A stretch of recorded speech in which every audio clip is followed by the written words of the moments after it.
So, nandito tayo ngayon sa ang tinatawag nila to, Manila Intramuros Bridge.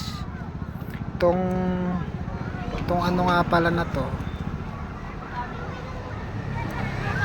itong bridge na to, ginawa to para hindi daanan. Ayan.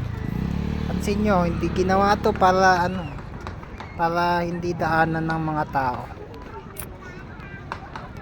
Kumbaga ginawa siya dahil may budget. Kumbaga kung itong bridge na to tinayo na lang sa kailangan talaga, pansin mo walang dumadaan dito, mga tindero lang, tsaka may bata pa dito. Ayan, hello bata. Yan, yan.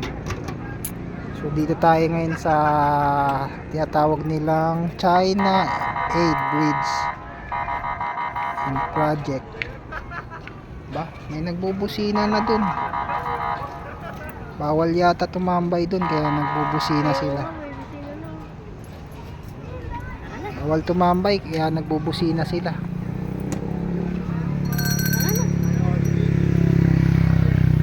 So hanggang dito na lang, bawal na tumambay, bawal magtagal, kasi hindi talaga to daanan. Paalam na.